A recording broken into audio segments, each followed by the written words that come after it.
பிரியமானவர்களே, இயேசு கிறிஸ்துவின் நாமத்தில் உங்களுக்கு என் அன்பின் வாழ்த்துக்கள். ஆண்டவர் இயேசு கிறிஸ்து உங்கள் மேலே ரொம்ப பிரியமாக இருக்கிறார். அது தெரியுமா உங்களுக்கு? சிலர் என் மேலே ஆண்டவருக்கு அன்பும் கிடையாது, அக்கறையும் கிடையாது, அந்த மாதிரி ஒரு எண்ணம் உண்டாகும். பார்த்துருக்கீங்களா? உங்கள் வாழ்க்கையில் அப்படி என்னைக்காவது நினைச்சிருக்கிறீங்களா? நான் ஊழிய பாதையில் சந்திக்கும் போது சிலர் சொல்லுவாங்க, ஆண்டவருக்கு என் மேலே அன்பே கிடையாது பிரதர், அங்கிள் என் மேலே ஆண்டவருக்கு அக்கறையே கிடையாது. ஏன் அப்படி சொல்கிற அப்படின்னு கேட்டால், நான் கேட்குற உடனே ஆண்டவர் தருவதே இல்லை. என் வாழ்க்கை பாருங்க இப்படி தான் இருக்குது அப்படின்னு தன் வாழ்க்கை குறித்து விரக்தியோடு சொல்கிறவங்க உண்டு. அது உண்மையா? ஆண்டவருக்கு உண்மையாக அக்கறை இல்லை அப்படின்னு நினைக்கிறீங்களா? வசனம் என்ன சொல்லுது? ஏசாயா 62:4 கர்த்தர் உண்மையில் பிரியமாக இருக்கிறார், உன்னுடைய தேசம் வாழ்க்கைப்படும். கர்த்தர் உண்மையில பிரியமா இருக்கிறார். ஆண்டவர் எத்தனையோ இடத்துல பேசும்போது, பிரியமானவனே, உன் ஆத்மா வாழ்கிறது போல எல்லாவற்றிலும் வாழ்ந்து சுகமா இருக்கும்படி வேண்டுகிறேன், நீ எனக்கு மிகவும் பிரியமானவன் அப்படின்லாம் சொல்றாருல. அப்ப ஆண்டவர் நேசிக்கிறாரு, உங்க மேல பிரியமா இருக்கிறாரு. ஆனால் நிறைய பேர் ஆண்டவர் நம்ம மேல பிரியமா இருக்கிறதை உணர்ந்து கொள்வதில்லை. அதுதான் நம்முடைய பிரச்சனை. நம்ம ஆண்டவரை பற்றி தவறாகவே நினைத்து கொண்டிருக்கிறோம். சில சமயம் நம்முடைய ஜெபத்துக்கு பதில் வர தாமதிக்கும்.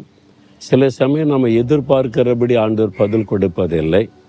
நான் விரும்பின காரியம் நிறைவேறுவதில்லை. உடனே சொல்லிடுற, ஆண்டவருக்கு என் மேலே பிரியமே கிடையாது, அதனால தான் என் மேலே அக்கறை இல்லாமல் அதனால ஆண்டவர் எனக்கு ஒன்றும் செய்கிறதில்லைன்னு. அப்படி அல்ல. ஆண்டவர் உங்களுக்காக உயிரையே கொடுத்தவர் இல்லை, தன் சிலுவையில் தன் ஜீவனையே கொடுத்து உங்கள் மேலே அன்பு குறைந்த ஆண்டவருக்கு உங்கள் மேலே அன்பு இல்லாமல் இருக்குமா? உங்களுக்கு எது நலமோ அதை அவர் செய்வார். சில சமயம் நலமான காரியத்தை நலமான நேரத்தில் செய்வார். கொஞ்சம் நீங்கள் வெயிட் பண்ணணும். ஆண்டவருடைய வேளையில் நீங்கள் எதிர்பார்க்கதை விட மேலான நன்மை நடக்கும். சரியான நேரத்தில் ஆண்டவர் தன் அன்பை உங்களுக்கு வெளிப்படுத்துவார். அதனால ஆண்டவருடைய அன்பை நம்ம புரிந்து கொள்ளணும். ஆண்டவருடைய வசனம் சொல்லுது, அவர் உண்மையில பிரியமா இருக்கிறார். அப்போ ஆண்டவரே அப்படி சொல்லும் போது எப்படி பிரியலைன்னு நம்ம சொல்ல முடியும்? அது தவறான ஒரு எண்ணம், தவறான ஒரு நம்பிக்கை. அதை நம்ம மாற்றிக்கொள்ளணும். நீ யோசித்து பாருங்களேன், நாம் பாவிகளாய் இருக்கையில் இயேசு சிலுவையில் நமக்காக தன்னையே பலியாய் கொடுத்திருக்கிறார். நம்முடைய பாவங்களை தன்மையில ஏற்றுக்கொண்டு, என் மகளுக்காக என் மகனுக்காக நான் மரிக்கிறேன், என் ரத்தத்தை சிந்தரனை சிலுவையில் தன்னை பலியாய் கொடுத்தாரே, அவ்வளவு அன்பான ஒரு ஆண்டவர் உங்களை மறப்பாரா? உங்களை கைவிடுவாரா? நீங்கள் கொஞ்சம் யோசித்து பாருங்களேன். எப்படி ஆண்டவர் மறந்துட்டார், கைவிட்டுட்டார்னு சொல்ல முடியும்?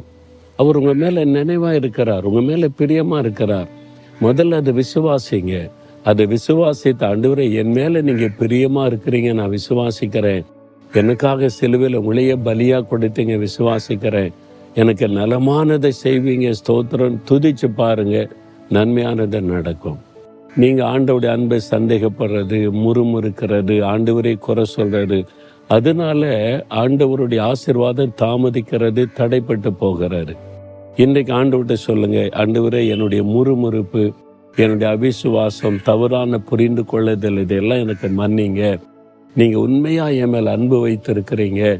நீங்கள் யோசித்து பாருங்களேன், இந்த நிகழ்ச்சியை பார்க்குறீங்கல்ல, ஆண்டவர் உங்கள்கிட்ட பேசுகிற மாதிரி இருக்குல்ல. எதனால? உங்கள் மேலே அவர் பிரியமாக இருக்கிறதுனால சோர்ந்து இருக்கிறவங்களோட பேசுகிறார். அதனால இந்த நிகழ்ச்சி மூலம் பேசுகிறது உங்கள் மேலே அவர் அக்கறையாக இருக்கிறான்னு தானே அர்த்தம். அப்போ நீங்கள் இதை சிந்தித்து பாருங்கள். ஆமாம், ஆண்டவர் என் மேலே அவ்வளோ அன்பு இருக்கிறதுனால தானே என்னை குறித்து என்கிட்ட பேசுகிறார். யோசித்து பாருங்க. அப்போ உங்களை எப்படி அவர் மறப்பார்? ஆண்டவருடைய அன்பு மாறாது.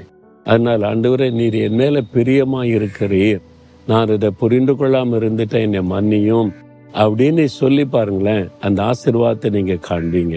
இன்னைக்கு சொல்கிறீங்களா ஆண்டவரை பார்த்து, ஆண்டவரே நான் தப்பாக நினச்சிட்டேன், தப்பாக புரிந்து கொண்டேன், என்னை மன்னிச்சிருங்க, நீங்கள் உண்மையாக என் மேலே பிரியமாக இருக்கிறீங்க, உங்கள் உயிரையே எனக்காக கொடுத்துருக்கிறீங்க, என்னை ஆசீர்வதிப்பீங்கன்னு சொல்லி பாருங்க, அற்புதங்கள் நடக்கும். தகப்பனே, உம்முடைய அன்பை நான் சரியாக புரிந்து கொள்ளலை, விளங்கி கொள்ளலை, தவறாய் புரிந்து கொண்டேன், சந்தேகப்பட்டுட்டேன், என்னை மன்னிச்சிருங்க. நீங்கள் என் மேலே உண்மையாகவே பிரியமாக இருக்கிறீங்க, அன்பாக இருக்கிறீங்க, எனக்காக உங்களுடைய உயிரையே சிலுவையில் கொடுத்தீங்க, எனக்கு நலமானதை நன்மையானதை ஏற்ற வேளையில் செய்வீங்க. நான் அந்த அன்பை சந்தேகப்படாதபடி உம்மை விசுவாசிக்கிறேன். இன்றைக்கு என்னை ஒப்பு கொடுக்கிறேன். இயேசுவின் நாமத்தில் ஜெபிக்கிறேன் பிதாவே. ஆமேன், ஆமேன்.